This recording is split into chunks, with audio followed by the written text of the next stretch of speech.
Dr. Lanzavecchia is immunologist. He studied in medicine in Pavia and specialized in pediatrics and infectious diseases. Then he joined the famous Basel Institute for Immunology, and around the turn of the millennium, he became the director of the Institute for Research in Biomedicine in Bellinzona in Switzerland.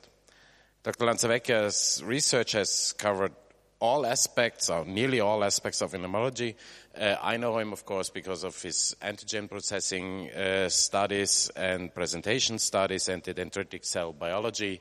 You probably know him because of other fields that you related to him, and I'm looking forward to your lecture.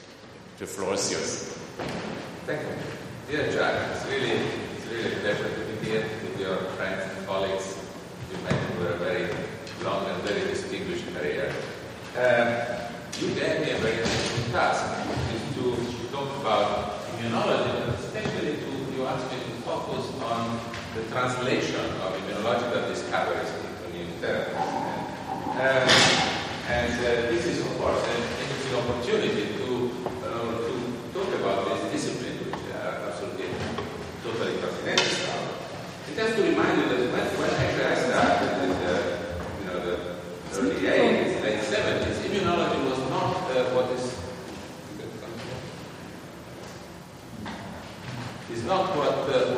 is called a normal science. There were many theories about how the immune system would work, but it's only in the late 90s that we finally had an immunology textbook, and so all the scientists really started to agree on how the immune system works. In a way, things are less interesting than they were in very old days. Now, to start with, I want to show this survival curve to actually make a very simple point, that we don't live longer than we live in the Paleolithic. Still in those days where people get into our venerable age, but we survive better. And we survive better because we can fight very effectively infectious diseases. At the population level, the fight against infectious diseases is probably one of the major factors that make this difference. And one of the mechanisms is that we have vaccines that can prevent disease. And in the past, our genomes probably were shaped by plagues and various terrible diseases that now we have completely eliminated, like pox virus, from the planet through successful vaccination. Now, the most current vaccines were developed really in an area where we knew very little about immunological mechanisms. Pasteur used to have these 3I principles: isolate the pathogen, and that was the focus at the time of the research, inactivate the pathogens and inject the pathogen. And this works in many, many cases, but unfortunately not in all cases. Now, the contention now is that a better understanding of how the immune system works and of the host pathogen interaction, which is a very intricate interaction. So each species has its own pathogens, and human viruses are different from other animal viruses. And a better understanding of all these will be the basis of the current vaccine design and the design of more effective vaccines in the future. Now, before I get into that, let's say that vaccines have an intangible value. We don't realize that we don't become infected because we have been vaccinated. So unlike drugs, that you realize the value because you recover from a disease, we don't realize the value of the vaccines. And it's sad, I should say, to see that in very developed and modern societies, like Europe and Switzerland is one of them, the practice of vaccination is going down, and so we have to face epidemics of measles, for instance, which could be easily eliminated again from the planet through a coordinated effort. Now, there are many technologies which is listed here, But we have also many challenges. There are viruses which vary continuously, like influenza or HIV. There are viruses that, and pathogens that establish chronic infection for which we don't have vaccines. We still have, and we will continue to have, emerging viruses. And we don't have therapeutic vaccines that can make you recover from an infectious disease. And there are, and so on. It would be great to have vaccines against cancer, autoimmune diseases, and neurodegenerative diseases. Now, this brings me back to the early days when I decided that I would rather do research than medicine, and after really a couple of years of work in Italy, I moved to the Basel Institute in 1983, which was a fantastic institute, fully sponsored by Hoffmann-La Roche, but where absolutely academic research was conducted. This was just at the entrance of the institute. And at the time, as I was saying, there were still a lot of interesting questions in immunology. For instance, what the T-cell receptor was doing. It was known that T-cells had a receptor, but some people thought that it was secreted like immunoglobulin and was doing something in this way. And, I had a couple of studies showing that actually the receptor, the only function of the receptors was to activate the T-cell, and then the effector function of a T-cells was independent from the receptor. But this is another study, and I should say, at the time, experiments were easy because questions were very precise, and I could actually, I was working alone. I have several papers as single author, but this shows actually what we found at the time, that antigen was putting together a specific T cell and a specific B cells, not acting as a bridge, but rather was acting, was first captured by the B cells through the antibodies, internalized, degraded into peptides, and these peptides were then presented to the T cells that would be then stimulate the B cells to make antibodies. Now, that was a very simple discovery that, however, took several years to be turned into a therapeutically effective vaccine.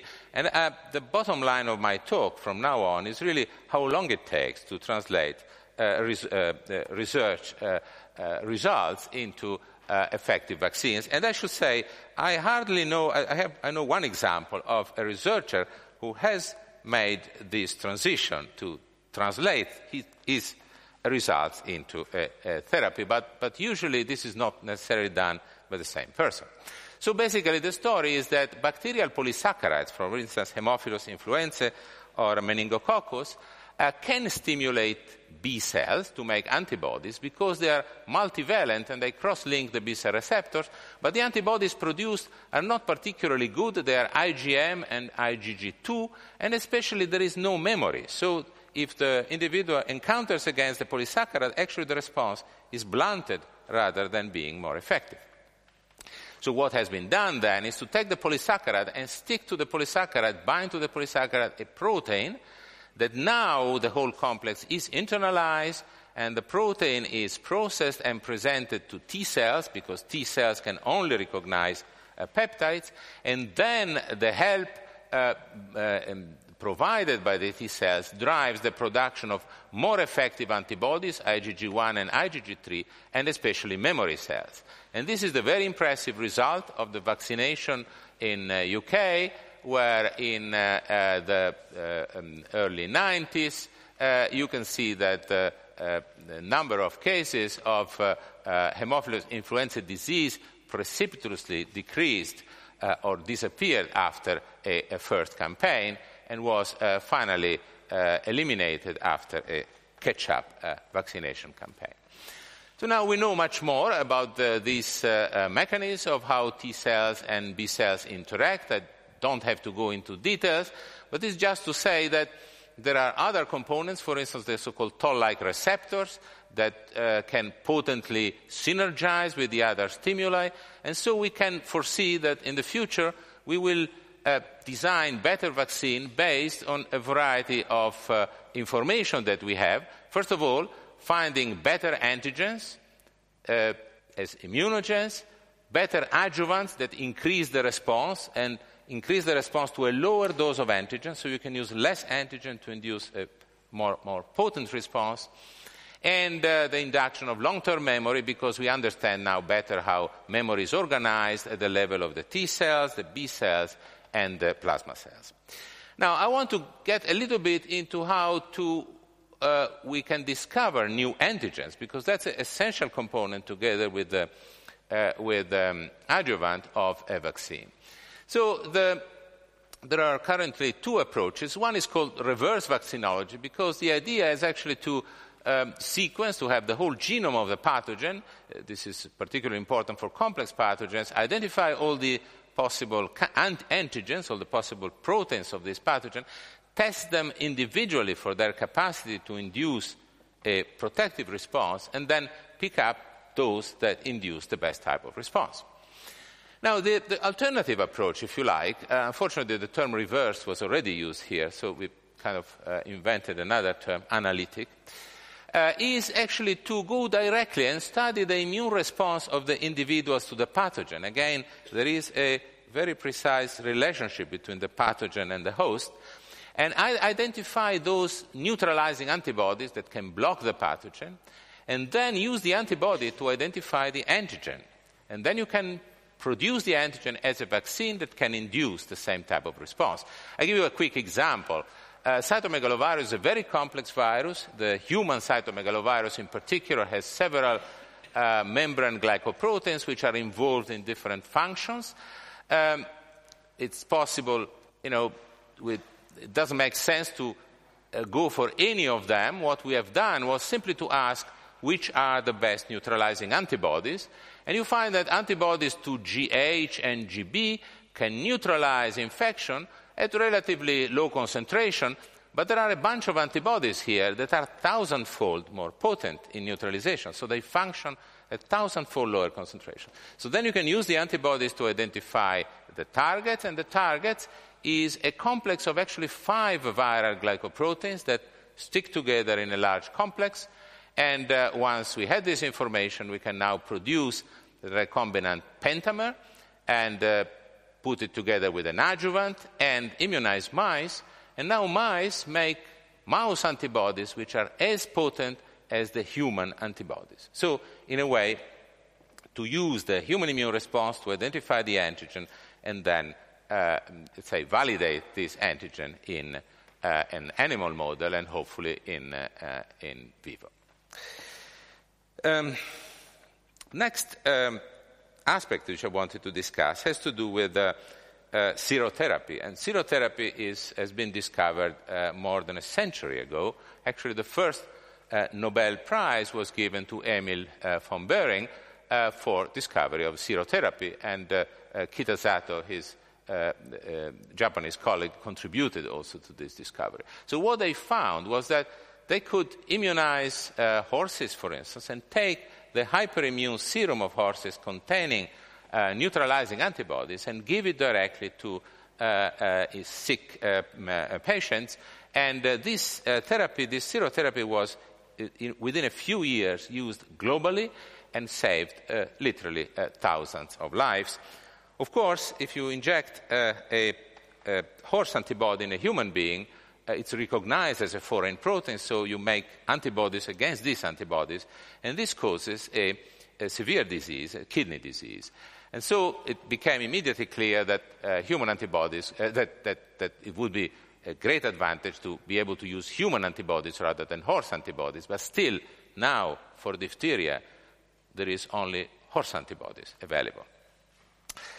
Now, a breakthrough came with the discovery of a possibility of making monoclonal antibodies. So to have a cell producing an antibody of a predefined specificity, but this was, for many years, the monoclonal antibodies were really restricted to the mouse because it was very difficult to make human monoclonal antibodies. In fact, initially to make human monoclonal antibodies, people used molecular biology, so they chimerized or humanized a mouse antibody by removing mouse sequences and putting human sequences. They found methods to select in vitro the human antibodies from human display libraries.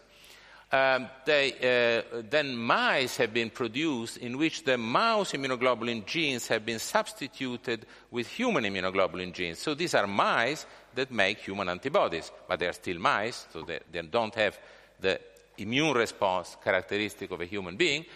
And then, some years ago, we and others found methods to make human antibodies directly from the humans, for instance, by immortalizing memory B cells or culturing plasma cells. So that now, really, this field has developed very, very quickly, and human antibodies can finally be isolated rapidly and efficiently from the human immune response.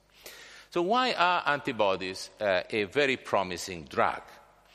I think because they do what drugs typically do not do. Drugs are small molecules that are great to inhibit, to enter into small catalytic sites or small sites.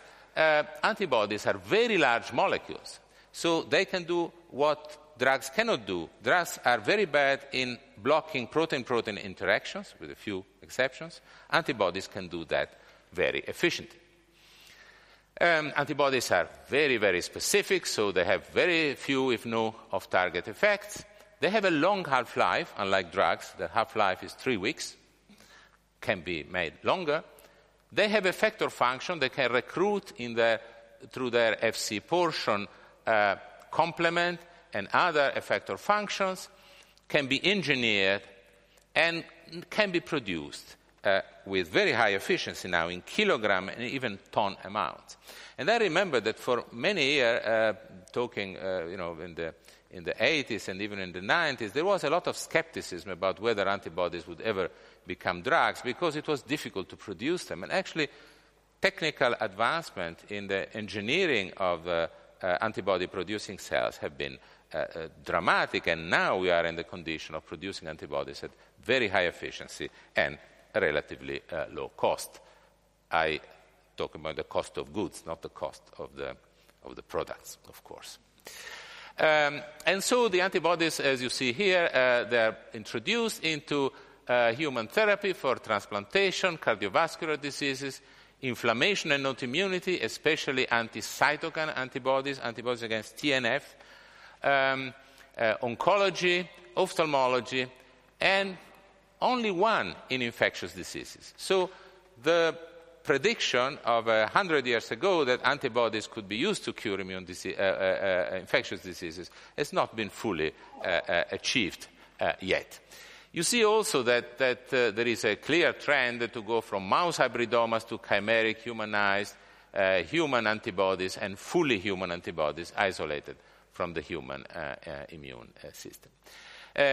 Once again, all these therapies, which are now the so-called blockbusters, had a very difficult gestation. And I remember there were several companies having anti-TNF programs that failed or were closed because they didn't find the right application. And I should say that it was really the intuition of a clinician and an immunologist, Tiny Maney and Mark Feldman, who really revamped the whole field by showing that the antibodies, these anti-TNF antibodies, were effective in rheumatoid arthritis. And from there, the whole field restarted. So it's interesting to see how the academia and industry are interacting, and I will come back to this in my last few slides.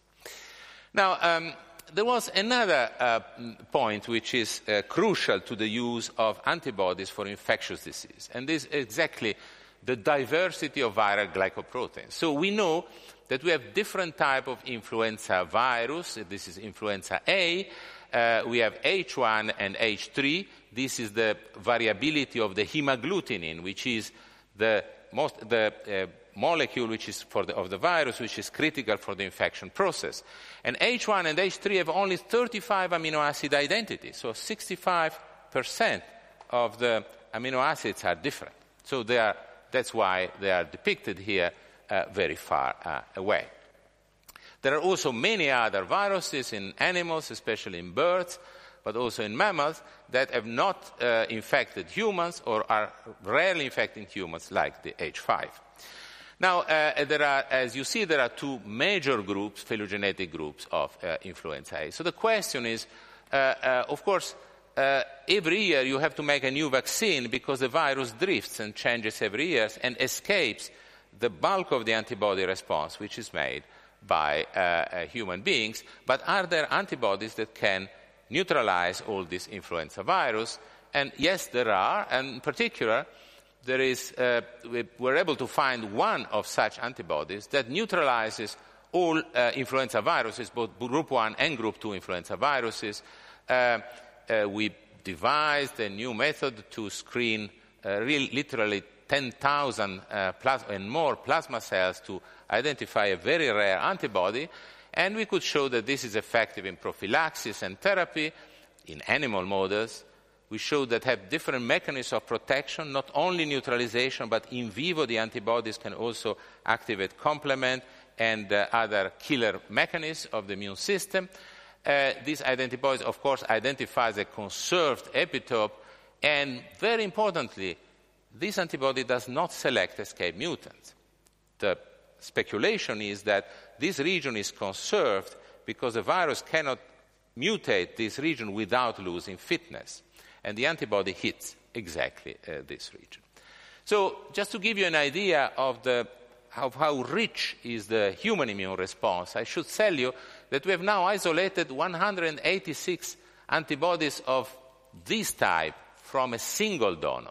And they are shown here according to their particular V gene usage.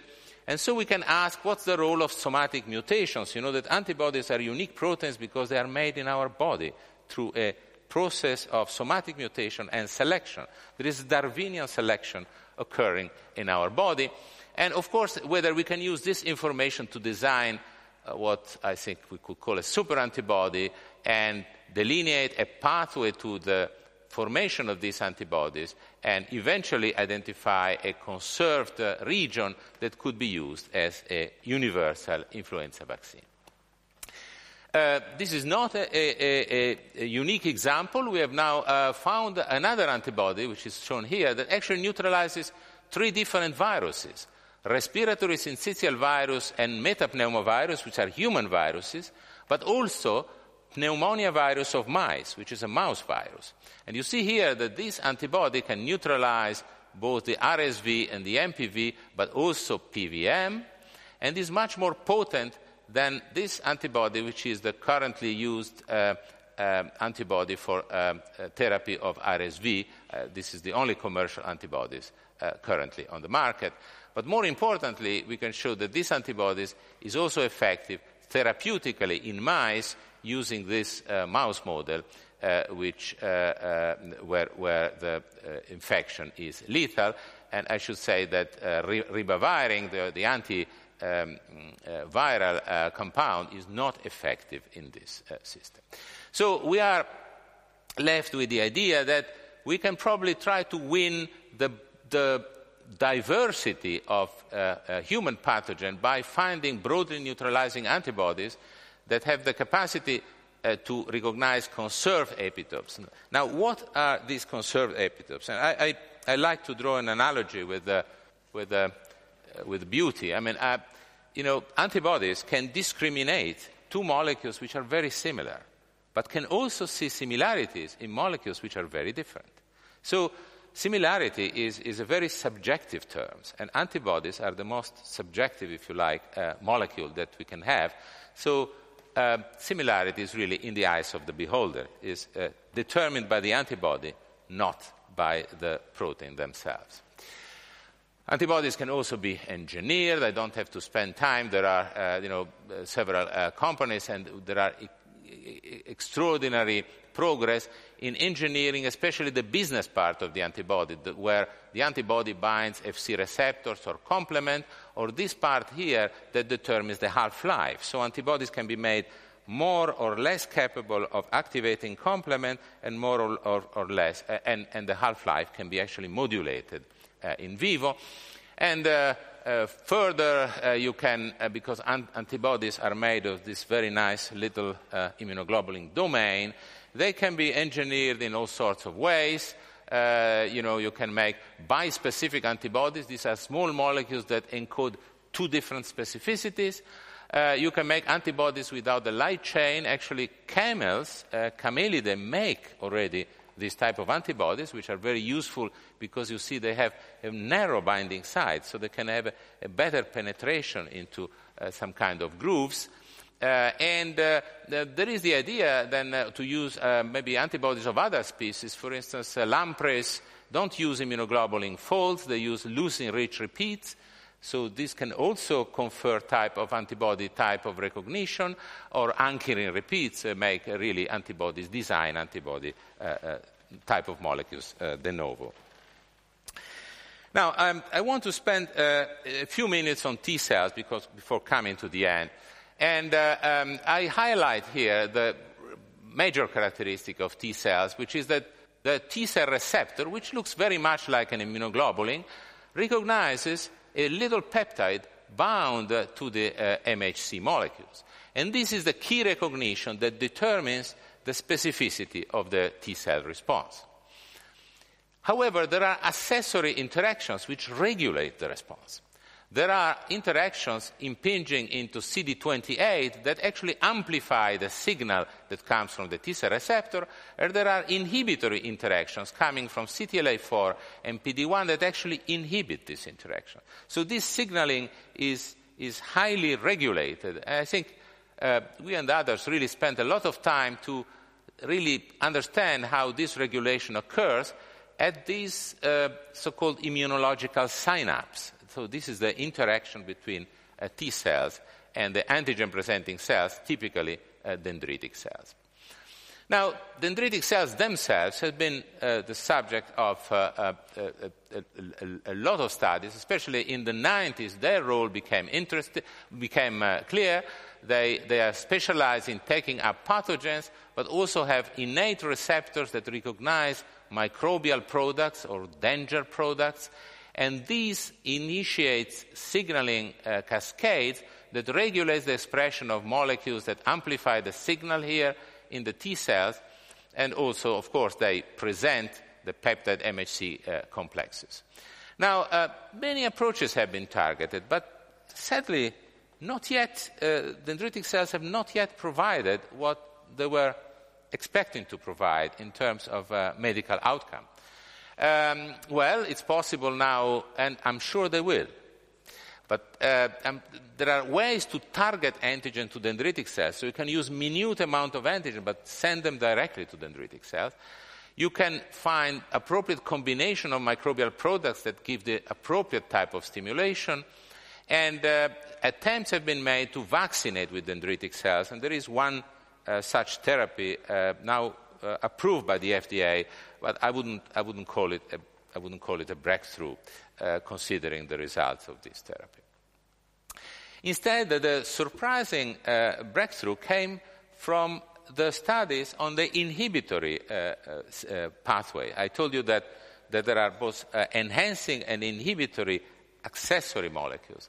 And this is work by Jim Allison, early work. He discovered that CTLA4 has this role of attenuating the activation. So antibodies that block CTLA4 are now used and approved in treatment of melanoma because they potently enhance the proliferation and the activation of T cells. And Rafi Ahmed actually proposed a similar strategy with PD-1, which is the other inhibitory pathway. So I think these studies have really led in 10, 15 years to some very interesting antibodies and approaches that modulate and enhance the immune response to cancer. And this is really, I think, the most promising strategy for cancer, to enhance the endogenous response of the patient to cancer, because each tumor is in a way unique, is produced, has mutations which are somatically acquired, and so there is nothing better than the immune system of the individual to fight that particular cancer. There are other ways that you can use antibodies ingeniously to so-called target T cells. You can make these very small antibodies that make a bridge between the T cell receptor and the tumor cells, for instance, and now they're again entering actually the market, clinical trials that they've shown very high efficacy in clinical trial. So essentially in this case, you fool the T cells, any T cells will be able to kill this target cell because the antibody will create an artificial bridge between the receptor and the tumor cell. And finally, there are other opportunities for future intervention. As you know, there are different types of memory cells, so-called Th1, Th2, Th17, that play different role in protection against parasites, intracellular or extracellular parasites. Other cells are involved in suppression of regulation of the response, others in help to B cells. And we can foresee the possibility of having selective adjuvants to stimulate in a selective way each type of response according to which one would be the most favorable. These adjuvants should ensure long-term protection. We know how to stimulate different types of memory cells. I didn't mention immunosuppressive drugs. I should probably just mention that rapamycin, given in a small and timely doses, can actually enhance the generation of memory cells. So it's not only you can use immunosuppressive drugs to enhance the efficacy of a vaccine. Something I couldn't have time to discuss is how you can target the traffic of these cells, because the cells of the immune system are trafficking all the time in the body, and you can prevent, for instance, the entrance of effector cells in the brain of patients with multiple sclerosis, again using antibodies to adhesion molecules. So a final word about cellular therapies, which are typically confined in clinical settings, graft versus leukemia, during following bone marrow transplantation. I alluded to dendritic cell vaccines, although the efficacy that they've shown was rather low. You can isolate and expand in vitro effector T cells and inject them back into the patients to treat infectious diseases or cancer. This can be done, is efficacious, but there is a new approach that I just wanted to give you as an idea, because I think it well summarizes the problem of T-cell activation, which is to engineer, so through transfection, you engineer T-cells with a new receptor, with a chimeric antigen receptor. So the chimeric antigen receptor that you transfect into these T-cells is made of an antigen-binding unit, which is here. It's stolen from an antibody, and by an intracellular tail that actually comprehensively takes up all the function of the T-cell receptor and of the co-stimulatory molecules. So at the same time activates, but also amplifies the signaling. And this is what you can do now by relatively simple molecular biology method. And now these cells which are transfected, they can now recognize and kill tumor cells with the specificity endowed by this antibody, and this molecule transduces a full and very powerful signal. So this is to tell you that antibodies are really pervasive in the whole system, used as such or as donors of this unique specificity. So 3 slides to finish very quickly. I wanted to emphasize the time for innovation. Of course, players are big pharma, academia, and startup. And I've seen a major change from a lot of interesting research being done in big pharma in early days, and now being left essentially in the startups, while academia still, I think, is driving the innovation. And certainly all the aspects that I cover were developed in academic centers. the time frame, unfortunately, is more than 10 years. So I mentioned that antibodies to TNF, CD20, CTLA-4 required at least 15 years to be developed. The same is true for bispecific antibodies, vaccines, and cellular therapies as well. I remember that we were making this type of hybrid antibodies in 1987 in Basel, and it's only now that they are really introduced seriously into therapy. So it takes really time to translate the ideas into real therapies. Now, I borrowed this slide from a friend to highlight one point, is that this is the risk. Risk is very low in media nowadays. It's very high, is the highest in biotechnology. Why? This is our health. This is the most important field where we should, I have a provocative suggestion here. And the suggestion is that from scientific discovery to new drugs, you have to go through many, many steps. Scientific discovery is important, but you need technology. Antibodies could not be used before they could be produced in massive amounts. This is not rocket science, but was essential to develop these products. Medical need and market. I told you that many programs have been dropped because they didn't find the right indication. Who could expect anti-TNF to be so successful and so efficient in rheumatoid arthritis? I think 2 crazy doctors made this leap. I think the market comes later. You first need it's the product that makes the market, not the market that makes the product, but that's another story.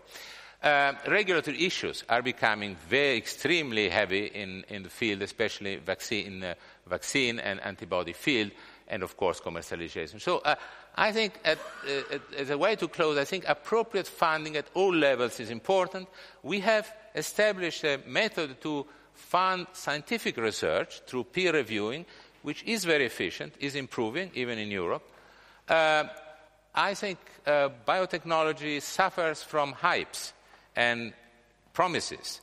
The promise is to be successful in 5 years, and I hardly know anybody who has been successful in this field in this limited period of time. And so the price and the risk is due to the fact that we pay actually a very high price to this risk here at the level of early biotech, and not to mention at the difficulty to develop and have products registered. And with this, I'd like to close. I just show you a picture of our institute as it is now, as I hope will be in a few years, our affiliations and the group leaders that work in our institute. The focus of the institute is very much on host defenses against pathogens, tumors, neurodegenerative diseases. Thank you for your attention.